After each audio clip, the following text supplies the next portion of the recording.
ಓಂ ಶಾಂತಿ. ದಿನಾಂಕ ಆಗಿದೆ 26/5/2026. ಸದಾ ಇದೇ ಖುಷಿಯಲ್ಲಿರಿ. ಸ್ವಯಂ ಭಗವಂತನೇ ಶಿಕ್ಷಕನಾಗಿ ನಮಗೆ ಓದಿಸುತ್ತಾರೆ. ನಾವು ಅವರಿಂದ ರಾಜಯೋಗವನ್ನು ಕಲಿಯುತ್ತಿದ್ದೇವೆ, ಪ್ರಜಾಯೋಗವಲ್ಲ.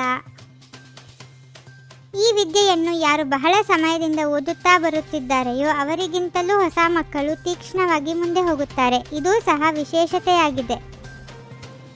ನೀವು ಪೂರ್ಣ ತೇರ್ಗಡೆಯಾಗುವವರೆಗೂ, ಕರ್ಮಾತೀತ ಸ್ಥಿತಿಯನ್ನು ಪಡೆಯುವವರೆಗೆ, ಎಲ್ಲ ಲೆಕ್ಕಾಚಾರಗಳನ್ನು ಮುಗಿಸುವವರೆಗೂ ಪುರುಷಾರ್ಥ ಮಾಡಬೇಕಾಗಿದೆ. ಶಿವ ಪರಮಾತ್ಮಾಯ ನಮಃ ಎಂದು ಹೇಳುತ್ತಾರೆ. ಪರಮಾತ್ಮನಂತೂ ಒಬ್ಬರೇ ಆಗಿದ್ದಾರೆ. ಅವರು ಸರ್ವಶ್ರೇಷ್ಠ ನಿರಾಕಾರನಾಗಿದ್ದಾರೆ. ನಿಮಗೆ ಕೃಷ್ಣ ಭಗವಂತನು ಓದಿಸುವುದಿಲ್ಲ.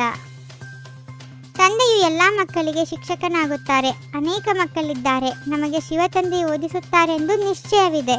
ಶ್ರೀಕೃಷ್ಣನಿಗೆ ಬಾಬಾ ಎಂದು ಹೇಳಲು ಸಾಧ್ಯವಿಲ್ಲ. ತಂದೆಯು ನಮಗೆ ರಾಜಯೋಗವನ್ನು ಕಲಿಸುತ್ತಿದ್ದಾರೆ. ಇದು ಪ್ರಜಾಯೋಗವಲ್ಲ, ರಾಜಯೋಗವಾಗಿದೆ. ಈ ನೆನಪಿನಿಂದಲೇ ಮಕ್ಕಳಿಗೆ ಖುಷಿಯ ನಶೆ ಇರಬೇಕು. ತಂದೆಯ ಜೊತೆ ಬಹಳ ಪ್ರೀತಿ ಇರಬೇಕು. ನಾವಾತ್ಮರು ತಂದೆಯ ಮಕ್ಕಳಾಗಿದ್ದೇವೆ. ಪರಮಪಿತ ಪರಮಾತ್ಮನು ಬಂದು ನಮಗೆ ಓದಿಸುತ್ತಾರೆ. ಕೃಷ್ಣನಂತೂ ಓದಿಸಲು ಸಾಧ್ಯವಿಲ್ಲ. ಶಿವ ತಂದೆಯು ಬ್ರಹ್ಮರವರ ಮೂಲಕವೇ ಓದಿಸುತ್ತಾರೆ. ಆದ್ದರಿಂದಲೇ ಪರಮಪಿತ ಪರಮಾತ್ಮನು ಬ್ರಹ್ಮನ ಮೂಲಕ ಸ್ಥಾಪನೆ ಮಾಡುತ್ತಾರೆಂದು ಹೇಳುತ್ತಾರೆ. ಪರಮಪಿತ ಪರಮಾತ್ಮನು ಜ್ಞಾನಸಾಗರನಾಗಿದ್ದಾರೆ. ಪತಿತ ಪಾವನ, ದುಃಖಹರ್ತ, ಸುಖಕರ್ತನೆಂದು ಹಾಡುತ್ತಾರೆ. ಕೃಷ್ಣನಿಗೆ ಈ ರೀತಿ ಎಂದು ಹೇಳುವುದಿಲ್ಲ. ನಿಮಗೆ ತಿಳಿದಿದೆ, ಕಲ್ಪದ ಮೊದಲು ಸಹ ತಂದೆಯು ಈ ರೀತಿ ಓದಿಸಿದ್ದರು. ಇದೇ ಸಮಯವಾಗಿತ್ತು. ಯಾವುದು ಕಳೆದು ಹೋಯಿತು ಅದು ಪುನಃ ವರ್ತಮಾನವಾಗುವುದಿದೆ. ಇದು ಮನುಷ್ಯ ಸೃಷ್ಟಿಯ ವಂಶಾವಳಿಯಾಗಿದೆ. ಮೊದಲ ನಂಬರಿನಲ್ಲಿ ಬ್ರಹ್ಮ, ಸರಸ್ವತಿ, ಆದಿದೇವ, ಆದಿದೇವಿಯ ಇದ್ದಾರೆ.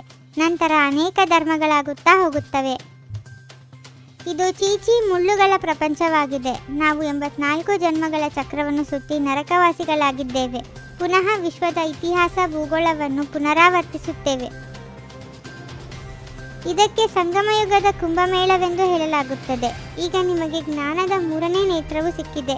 ತಂದೆಯು ಬಂದು ಸ್ವರ್ಗವಾಸಿಗಳನ್ನಾಗಿ ಮಾಡುತ್ತಾರೆ. ಹಳೆಯ ಪ್ರಪಂಚದ ವಿನಾಶವು ಖಂಡಿತ ಆಗಬೇಕು. ಕಲ್ಪಕಲ್ಪವೂ ವಿನಾಶವು ಆಗಿಯೇ ಆಗುತ್ತದೆ. ಹೊಸದರಿಂದ ಹಳೆಯದು, ಹಳೆಯದರಿಂದ ಹೊಸದು ಖಂಡಿತ ಆಗುವುದು. 84 ಜನ್ಮಗಳ ಚಕ್ರವನ್ನು ಸುತ್ತುತ್ತಾ ಬಂದಿದ್ದೇವೆ. ಅನೇಕ ಬಾರಿ ಈ ಪಾತ್ರವನ್ನು ಅಭಿನಯಿಸಿದ್ದೇವೆ. ಈ ಪಾತ್ರದಿಂದ ಯಾರೂ ಮುಕ್ತರಾಗಲು ಸಾಧ್ಯವಿಲ್ಲ. ಈ ಆತ್ಮಿಕ ಕಾಲೇಜನ್ನು ತೆರೆಯುವುದರಿಂದ ಮನುಷ್ಯರು ಸದಾ ಆರೋಗ್ಯವಂತರು, ಐಶ್ವರ್ಯವಂತರಾಗಿ ಬಿಡುತ್ತಾರೆ. ಅದರಲ್ಲಿಯೂ ಇದು ಆಸ್ಪತ್ರೆ ಮತ್ತು ವಿಶ್ವವಿದ್ಯಾಲಯ ಕಂಬೈನ್ಡ್ ಆಗಿದೆ.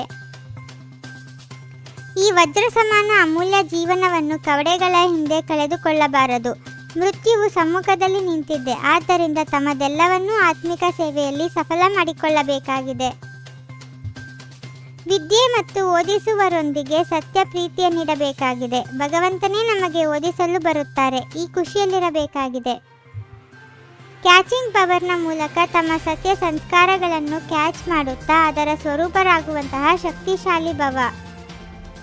ತಾವು ಶಾಂತಿಯ ಶಕ್ತಿಯಿಂದ ತಮ್ಮ ಆದಿ ದೈವಿ ಸಂಸ್ಕಾರವನ್ನು ಕ್ಯಾಚ್ ಮಾಡಿರಿ.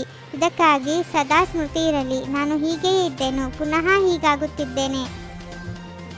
ಬ್ರಾಹ್ಮಣ ಜೀವನದ ಶ್ವಾಸ ಖುಷಿಯಾಗಿದೆ. ಭಲೆ ಶರೀರವೂ ಹೋಗಲಿ, ಆದರೆ ಖುಷಿಯನ್ನು ಕಳೆದುಕೊಳ್ಳಬಾರದು.